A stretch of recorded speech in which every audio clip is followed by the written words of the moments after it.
Hello, welcome to Convict Inc. I'm your host, Robert Rosso. Please, if you have not hit the subscribe button, do so. I'm right at 5,000 subscribers. Really appreciate all of you guys that have subscribed so far. A lot of people are watching and not subscribing. I would appreciate it if you frequently come and watch these videos and have not subscribed. I would appreciate that you do. Otherwise, hit the like button. Bernie Madoff. Arguably the most famous con in U.S. history.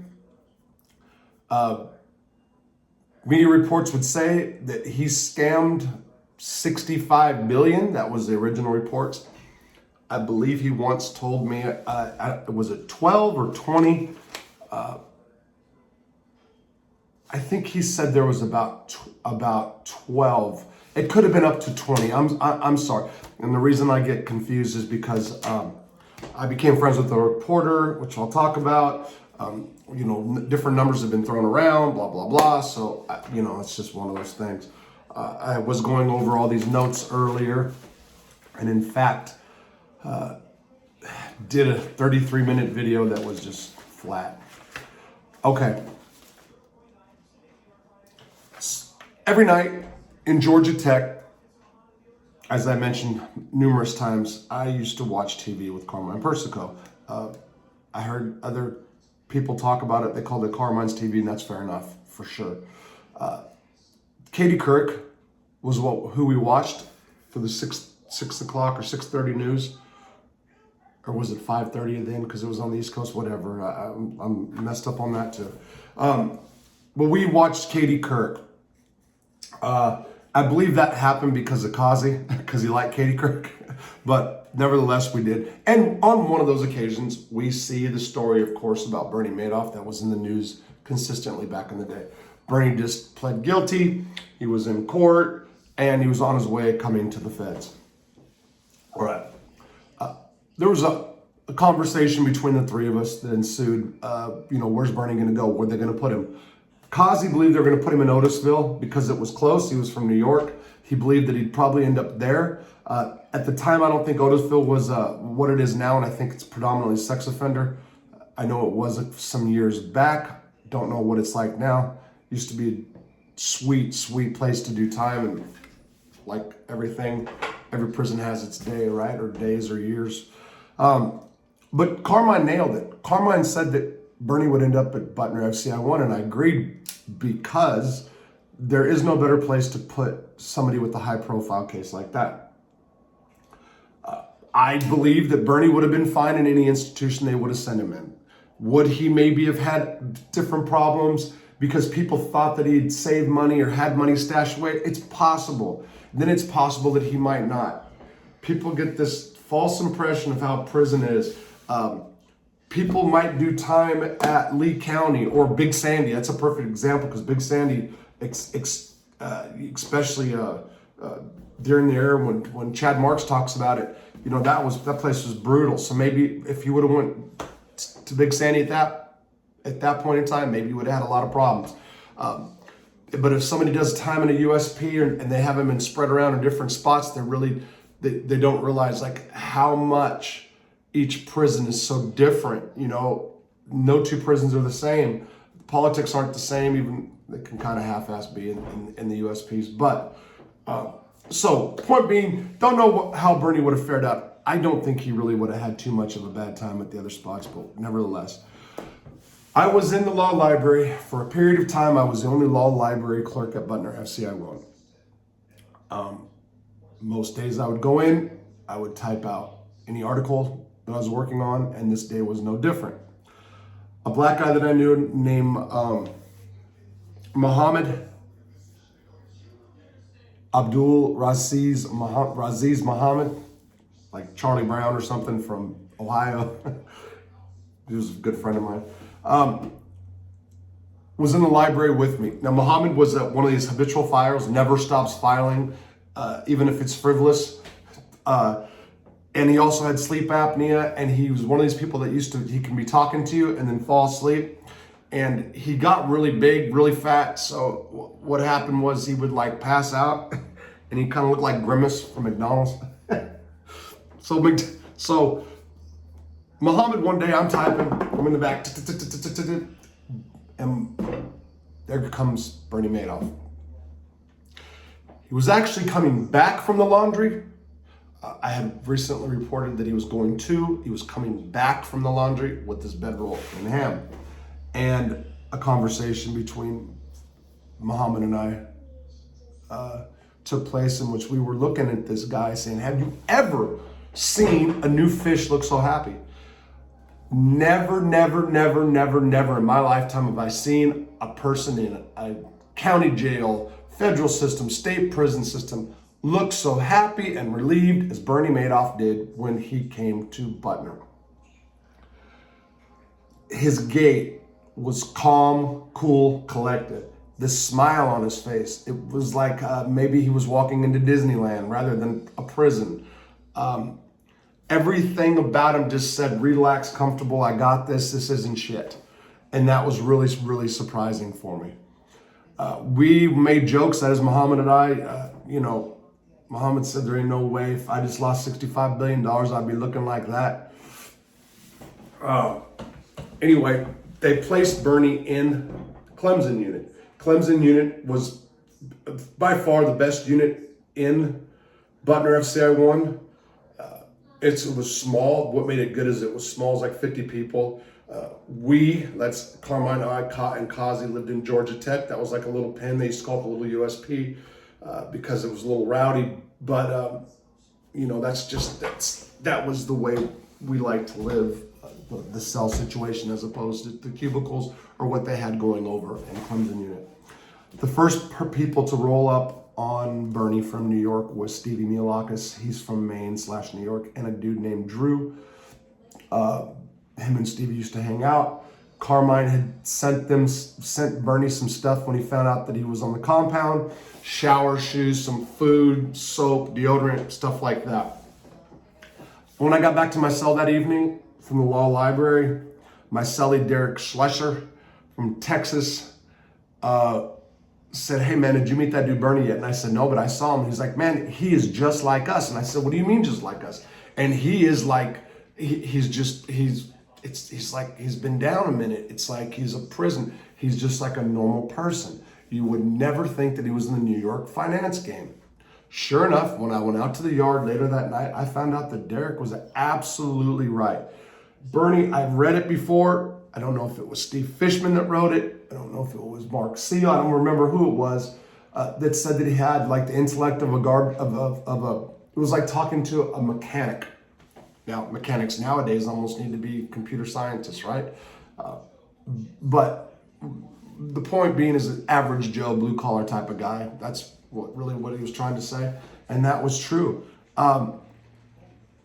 I like talking to Bernie because it wasn't your typical conversations. Now, let me say, I'm going to go ahead and say, I used to go out to the yard with Bernie after I met him, for pretty much every day for a minute. And what I liked is, guys in prison, what's the conversation mostly about? Drugs, bitches, hoes, drug dealing, money, music, sports. And depending on some institutions, guys talk about forming corporations and corporate credit and all that stuff. Butner was one of those spots. It was just refreshing to have somebody there that was never involved in that life, that had never been to prison, that was in his 70s and knew stuff other than what I've known all my life. Prison, drugs, money, getting high, whatever. So it was really cool talking to him. Now, Carmine did not go out and introduce himself to Bernie, nor did he make any effort in the chow hall when we were all there to go over and say hi to Bernie. Maybe because he's the podfather, godfather, whatever, you know what I mean. It's just personality, button heads, whatever, who's got the biggest balls. Anyway, the day came when we were at medical. That is Carmine, myself, a guy named Eddie, who was Joey Testacelli from North Carolina, by the way. And me, Carmine, Eddie, and then Bernie came in. Late, like 2 o'clock or so, if I remember correctly. Bernie was the last one in. He came strolling in. Carmine's sitting down. And I've said this before, and I'll say it again and again. I knew it really was a sense of like I was witnessing history when Bernie Madoff walked over to Carmine and said, "Hello, Mr. Persico, my name is Bernie Madoff." Really, it was a profound moment. I remember looking at Ed, and Eddie was like, "Wow, man." And then afterwards, like, "We just got to see Bernie Madoff and Carmine Persico." The way he said it. But there was truth to that. You've got somebody who's by far the biggest, most infamous, I guess now, criminal in U.S. history. And then you got Persico, which is arguably one of the last real mob bosses. Just saying, maybe. That's kind of how I see it. Definitely ran people from behind the bars all his life. So I don't know. That's something he achieved. So guys were always trying to get pictures with Bernie. In the beginning, he didn't care, and he was willing to take photos. He never did take photos because of the way the days were, or I forgot, but the person that was on him the most was a guy named Andrew, from New York. Probably felt a little entitled to it because he took care of Bernie, was always looking out for him. They were set up to go take photos, and SIS stopped it. It would no longer allow Bernie for a period of time to take photos with anybody. Now, at the same time, people from the media, especially the New York Post, were sending inmates letters trying to get any information they can about Bernie. Oh yeah, and they were offering money to do so, up to $500. So there were guys, Drew, John Hargett. Matter of fact, in one of these articles right here, John openly said, "Man, quote me, I don't care." He said his old lady just moved to North Carolina. She was homeless, broke, and he said he didn't give a fuck what he had to say to make up information about Bernie as long as they paid him. And he did get paid pretty decent on several occasions. Some of the stories was that Bernie was hanging out in the sweat lodge with child molesters. It didn't happen when I was there. He did go to the sweat lodge to see what it was about on one occasion. I do remember that. Of course, there was the Bernie the Bruiser. Bernie got into a fight, got knocked out, got assaulted for gambling debts, this or that. Didn't happen. What else was there? It was just, it was like non-stop ripping this dude apart. Now, here I am, who is the founder of a website, trying to get it off the ground. Saw an opportunity, call me opportunist, whatever, opportunist. Every time a piece came out about Bernie that was false, I started writing pieces on my website countering whatever they were putting out there. That started gaining me traction. And for a while, I never asked Bernie, never even told him that I was doing it. Why? 2 reasons. One is, I didn't want him to influence the story in any kind of way. I wanted to write what I saw. Number 2, I remember thinking if I told him and he was against it, that I'd be fucked. So, hey, and I was hanging out with the dude. So you know what I mean? There was that so I'm watching the subscription numbers go up at the time. And remember, this was going to be a prison pen pal based website where guys can write from prison. Yeah, that was one of the reasons. And one day he became aware. I think Jonathan Pollard, who's now out, former Israeli spy, mentioned to Bernie about what John used to say I was a good writer or whatever. And Bernie found out, or his wife found out. My biggest fan, my biggest supporter of me writing this stuff, countering what the press was doing about Bernie, was none other than Ruth Madoff. She used to send me messages through Bernie, thanking me, liked what I put out there. I'm trying to find, let me see if I can find one. And let me show you, I'm going to give you like an example, and you can see I mixed this is back when I was in my political stuff.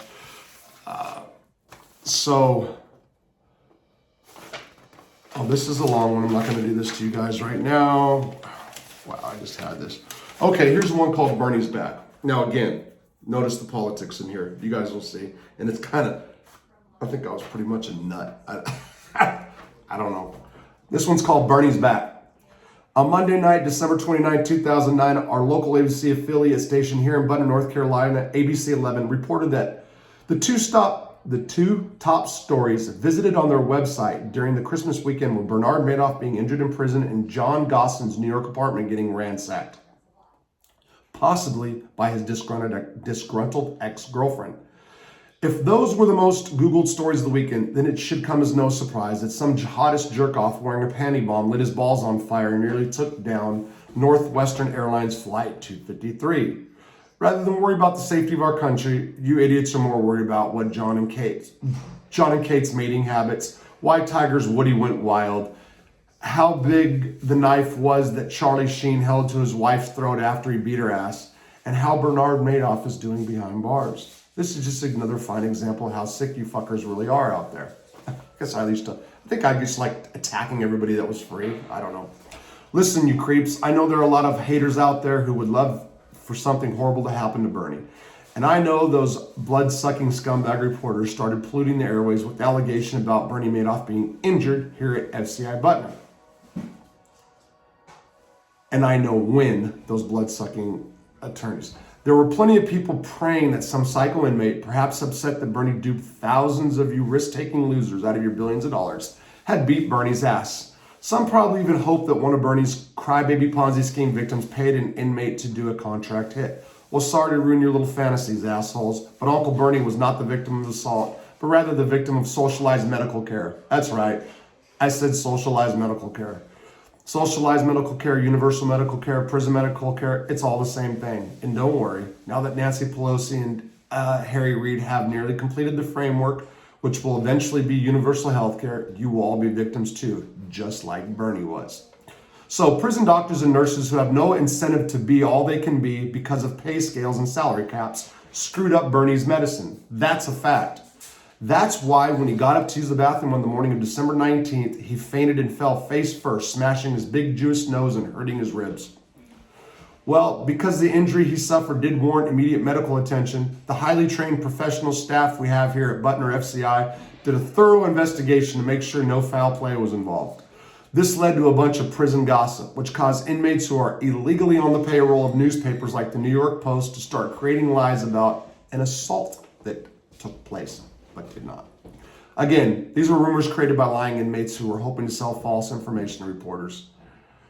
Period. And like a bunch of big mouth bass, reporters took the bait. Suckers. Today, December 29, 2009, Uncle Bernie came back from the hospital. I tried to stop to ask him how he's doing, but he was skipping towards the store with a big smile on his face. I guess I'll just talk to him tomorrow when he's outside playing hopscotch. Before I close, I would like to commend BOP spokeswoman Tracy Billingsley for doing an outstanding job in regards to the latest Bernie Madoff fiasco. When reporters fiendishly hounded her for information about Bernie's injuries, she cited inmates' right to privacy. Bravo, Tracy. Hopefully when the conservatives take the White House in 2012, President Palin will reward you with a job as White House press secretary. I can't, there's my laugh. Yeah, I know. Yeah, I look at some of this stuff now, and it's kind of whacked, and this is me sober. Yeah, right. All right. So point being, the media was just relentless on Bernie for a whole bunch of different reasons.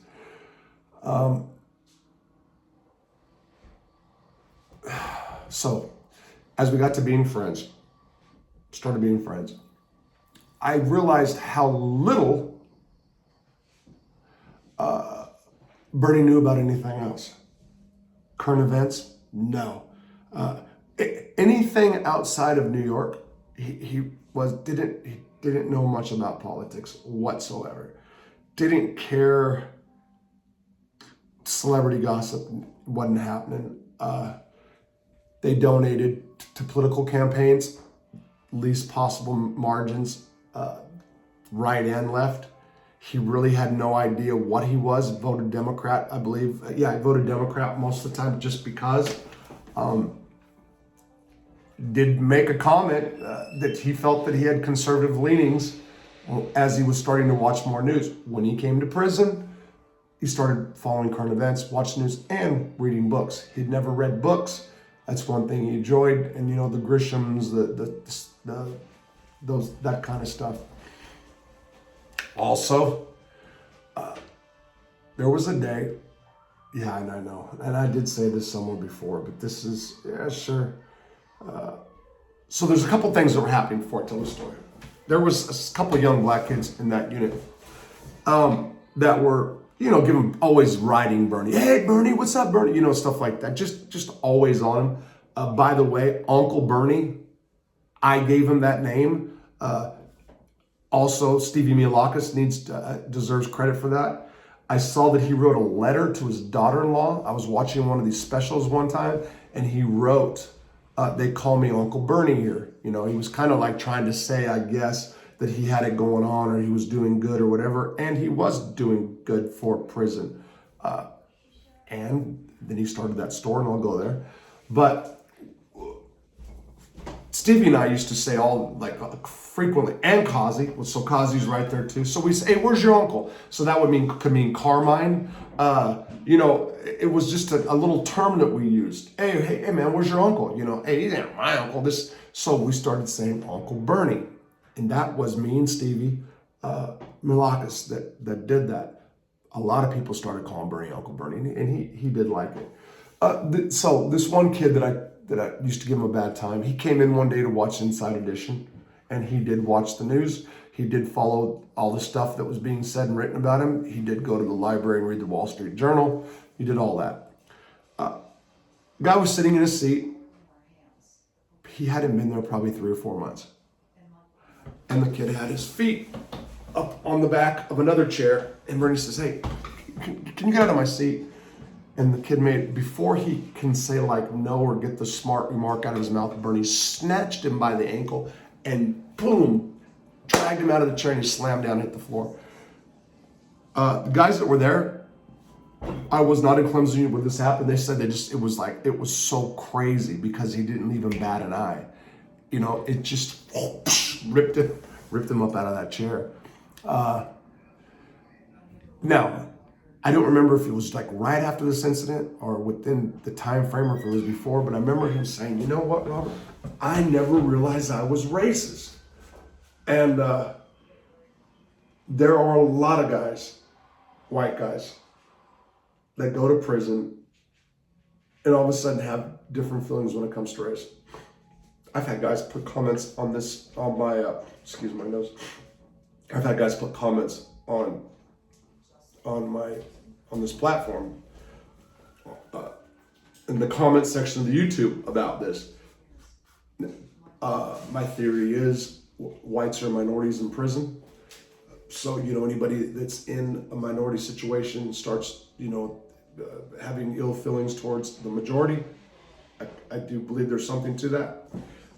Also, for as much as we are all alike, we are all very different. And that's the truth. And that's not something good or bad, or not one person's better than the other. That's the truth. We're different. If you're in prison and you're around, if you're black and you're around white people, you're like, these people are different. And if you're white and you're around black, you're like, these people are different than us. That's the truth. Say what you want. Bernie was having his racial awareness or whatever. He was saying, you know, and I guess his wife was real big on Africa. He did say she gave did the mosquito net malaria thing. I think she spent quite a bit of time there. He didn't like to leave the country, period. Didn't like to leave, scratch that. Didn't like to leave New York City, period. Well, the Hamptons, I guess, is there, but yeah. But yeah, he for sure was having those feelings. That's not to smut him up. That's not to say this, whatever. I don't care how you feel about him. That's a fact. Some of the moments I remember most about Bernie personally One would be this. I got him a job in the library working as an orderly. And as an orderly, at the end of the night, he had to go scrub the toilets. He didn't have a problem with it. Otherwise, they made him be in the library. They were on his ass when it came to jobs. They would bounce him around. This staff member would want him. This staff member wouldn't want him. And they just kept bouncing him everywhere. And finally, I got him a job in the library, is where he stayed. But if I wanted to leave the library for like an hour or two, whatever, I just left. Bernie could not leave. Staff would not let him leave, so he had to stay there. One day he's there, working the evening shift, and he asked me if I can watch his stuff. Now, in the law library, or the library, there's a little law library section. There's like a little room. There's no window. There's a room. It's windowless, so people can talk to me behind my desk. And then there was books behind here. And then there's a corner where Bernie used to like to hang out and read so nobody can bother him. He said, "Hey, Rob, will you watch my stuff while I go to commissary?" And you're sure, no problem. He goes to the commissary, comes back, got bags full. By the way, $200 a month. He got $200 a month from Ruth until she stopped communicating with them. And then she sent 100. Period. That's what he got. And then whatever he hustled. So he said to me when he came back, he's like, "Hey, do you want a Swiss roll?" I'm typing. He's over here. "Yeah, man, no problem." So I hear him back there, and he's like, "Okay." And then all of a sudden, from like that's my peripheral vision, I see a single Swiss roll. Now, if I'm eating a Swiss roll, like there's 2 in a package, and if I open it and you're right there, here, "Hey man, you want to smash this?" If I'm offering somebody, it's a package. Never has it been a single Swiss roll or a single nutty bar or a single anything. It's a package. I remember that when he did that, I remember stopping, look, and I turn around and go, "You fucking Jew." "You tight-ass Jew." And he just like, "What?" And I'm like, "Are you serious right now?" Oh, this is even better.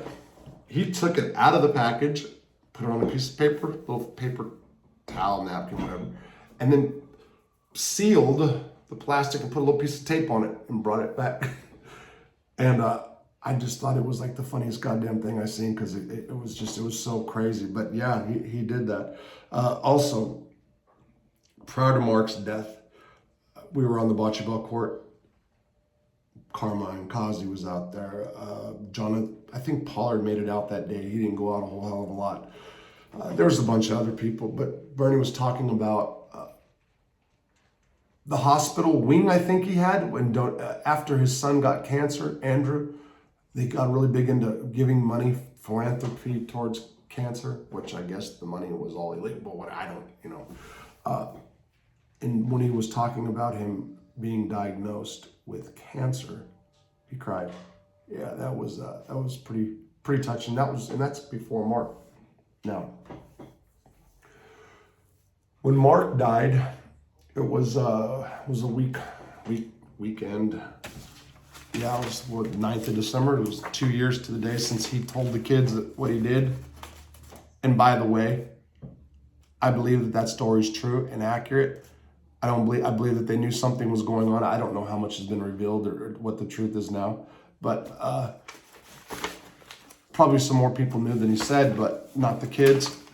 I mean, they're gone now. What's the matter? But I'm just saying that there's no reason to for me to lie about that. Yeah, I do believe that.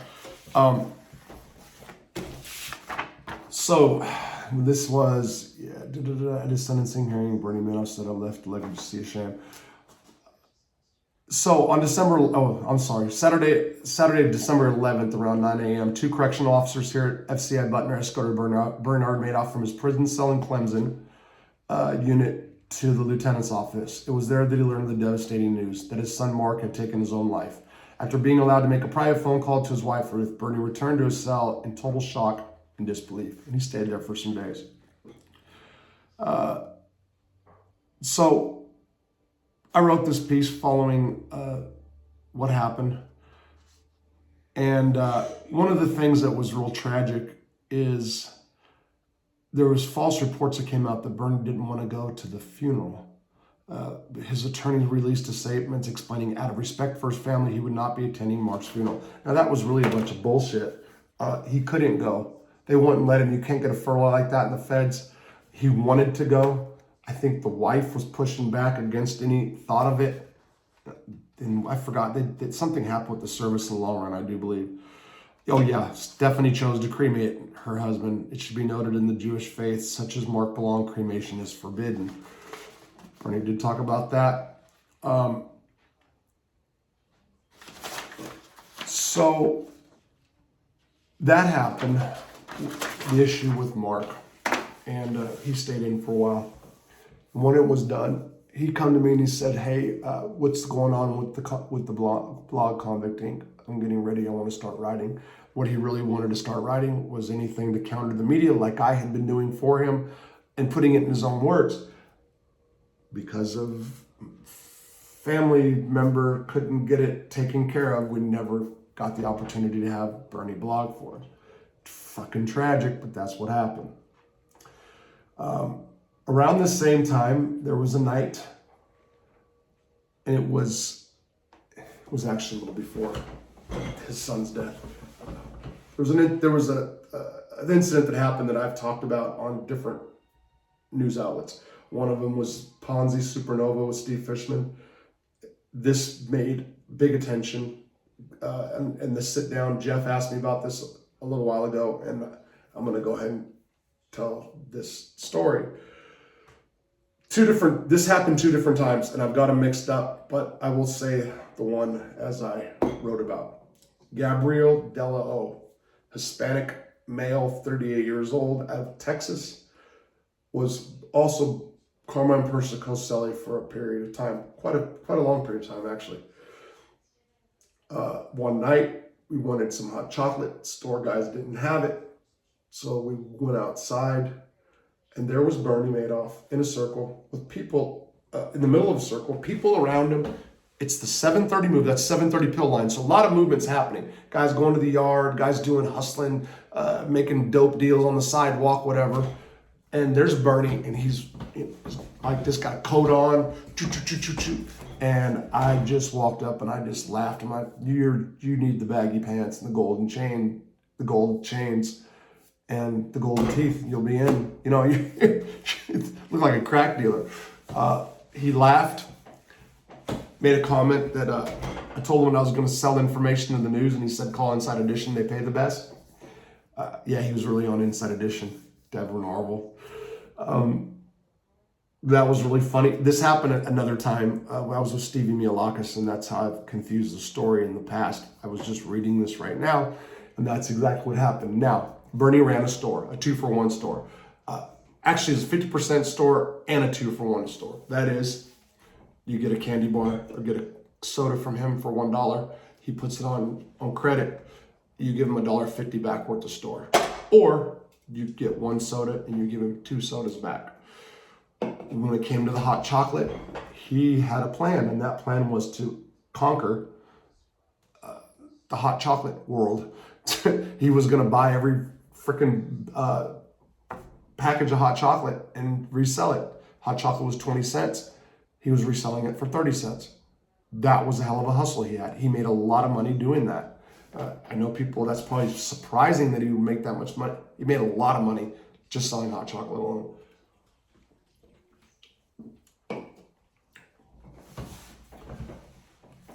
Among the reporters that were sending letters to inmates, so letters would come to guys, "Hey, I am a reporter for New York Post or New York Magazine, blah, blah, blah, and I'm doing this. If you have any information about Bernie Madoff, please feel free. We can work it through your friends, family. It can be lucrative." I remember reading one of those. I didn't get one of those. I did get somebody who knew that I was writing about Bernie by the name of Yolanda Burke, trans, came to me and said, "Hey, I just got this letter. This is about Madoff. You might want to read it." The letter was the best letter I've read about Madoff, or somebody inquiring about Madoff, and it was from Steve Fishman, contributing editor of New York Magazine at the time. Said that he was writing a piece about Bernie, and if anybody had any information, he would like it, and he'd send you telephone money. So $25.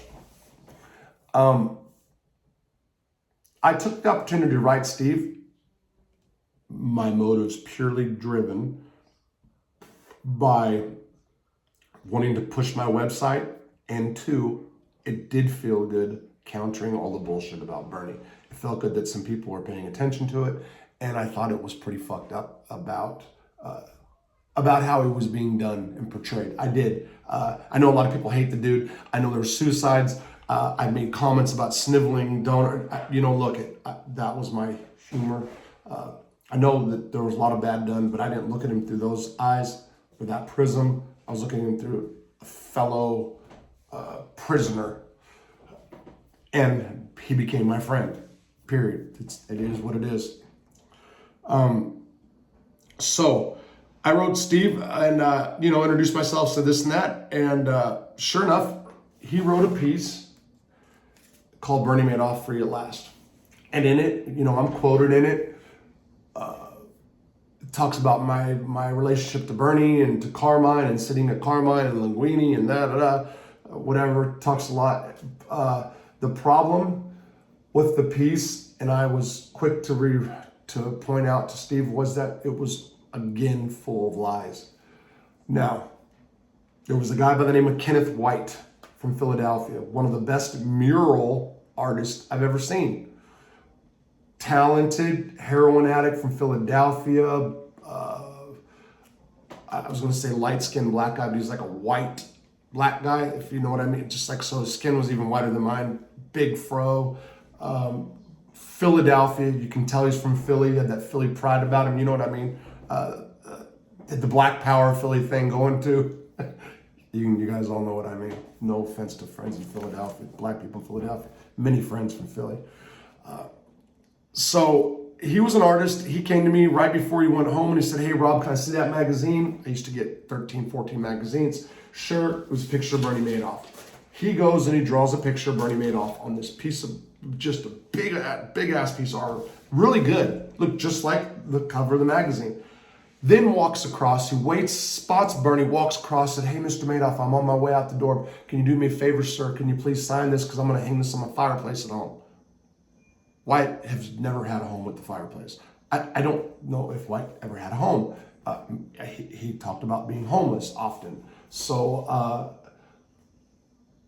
in New York Magazine and Wall Street Journal and other places, Kenneth White started going around the media circuit talking about how he sat down with Bernie. Bernie sat down and did a special thing for him. He did a portrait, and while he was drawing, Bernie just opened up his soul to him. Confessed all, fucked the Ponzi scheme victims, and that he had money buried and hidden, and just he said a bunch of crazy shit that was total lies. In prison, White was known as a good artist, period. Anything else good wouldn't really fall in that character. He always cool to me, but bullshitter, whatever you want to say, like to argue with people a lot. But that was the intro to Steve's story, and that was just like this huge, this is all bullshit, and I was pretty disappointed in it. Now, Steve, I'd contacted him. He says, "Well, I'm doing the best with what the sources I have." I get it.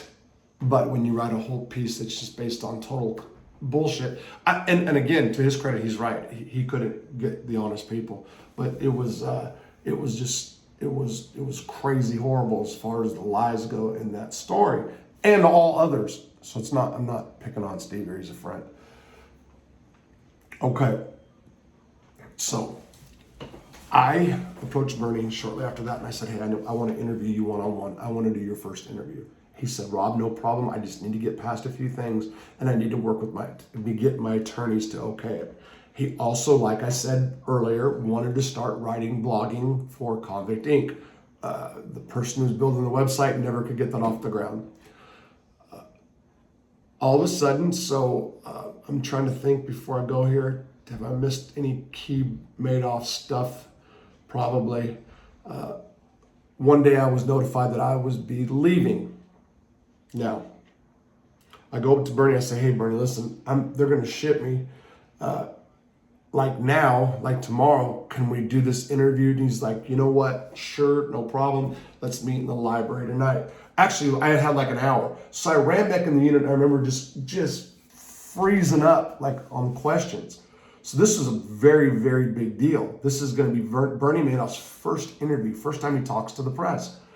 And all of a sudden I draw a blank. I'm stuck. And Carmine was laughing at me. He used to clown me a lot. He gave me some ideas for some of the questions. If I had the questions in front of me, which are here, I would tell you which one are Carmine's. So I jotted down the questions, ran to the law library, went into the library, and we sat there. And I remember looking at Bernie, and I remember looking in the library going, wow, isn't this a trip? Here I am, life without parole for a drug offense. You got Bernie, has life without parole, 150 years, whatever. And we are putting together right now an interview. And literally, I wrote the questions down and gave it to him. Wasn't trying to lead. I wasn't, I wanted an authentic, natural, organic, I guess is the word. But I remember thinking, wow, this is awesome. This is awesome that I'm able to do this. Really, it felt really, really good. When Bernie got done, he said, there's a couple I'd like to go over. I said, look, let's get this in the morning. Bring this to me in the morning. I'm going to be leaving early. Just get it to me. I wanted to actually type his answers in the computer, and then put it in my draft box. That way, when I went up the street, they were transferring me to the deuce from the FCI 1 to FCI 2. I wanted to have it there. Then I also wanted to mail it out. One of the conditions, the agreements I had with SIS and staff in regards to Madoff was anything that I wrote about him, I would put in a big manila envelope and I'd send it out. They would catch it and they'd read it, so that way they knew what was coming. They knew what I was saying. You're really not supposed to be writing about other inmates, to be honest. So I got all that done. The morning, Bernie came to me and he said, hey, listen, I need to change two things. I don't have it in front of me. He scratched a couple things out. One of them had to do with the amount of money that Ruth received off the initial settlement. And there was something else. The number was higher that he originally wrote. Also, before I was able to publish it, I had to get an okay through his attorney, Ira Sorkin or something like I forgot. I've got the names of the attorneys. Now, Bernie said to me, Robert, I want you to know that I did an interview for my book. I had been sitting down with the lady who's writing a book about me. I didn't want her to get it wrong, so I sat down with her. But this will not overshadow anything you're doing. She's writing a book. You're doing an interview. Where are you going to post it? What are you going to do? At the time, I didn't know. I was maybe just going to go straight up on Convict Inc. with it and then notify the reporters that I've been keeping track of. With also like a little, this has been approved through Bernie's handlers, if you will.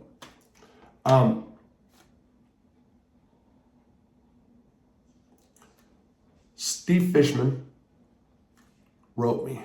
And this is, I missed this part. This was a couple of days before I leave. And he asked me if I wanted to do a piece for New York Magazine. So when I said that I didn't know where I was going to put it up, I wasn't sure if I was going to go with Steve at the time, with New York Magazine. I didn't know how. It was still up in the air as I was leaving. Also, Steve asked me if I would do a favor and give Bernie a letter that he wrote to Bernie. Now, this is also something that's not legal. So Steve forwarded a letter through my email. I copied it. I went and gave it to Bernie. I've got a copy of the letter here. When Bernie read it, he said, so this guy wants an interview. What do you think of this guy? And I said, well, I've been in contact with a lot of reporters, and I think he'll do you good. And he said, well, he's smutted me up on a couple other stories. He hasn't done so good. And I said, yeah, but I think he's trying to do the right thing. So Bernie said, okay, I'm not tooting my horn. This is God's honest truth. He said, Rob, if this will help you and you want me to do this interview with this guy, I'll do it. If you don't, I just assume not to. And I said, no, I want you to go ahead and do it. I think this can help me. Writing career, push Convict Inc., etc. And sure enough, Steve Fishman and people at New York Magazine were going to put like, hey, this guy needs help with this website, building it, take over the project. And because there was family involved, I didn't do it. I missed a hell of an opportunity. So on the day I left, which was January 20th, 2011, also a day that a lot of indictments got handed down for members of the mafia in New York, like 140 something indictments. It's also one of my kids' birthday. The day I was getting ready to leave, Bernie came up to me. We said our goodbyes, and that was that. Now, I'm 45 minutes into this. I can go for a lot more. I'm going to go ahead and stop here. Hopefully, presented this in a way that you guys got it.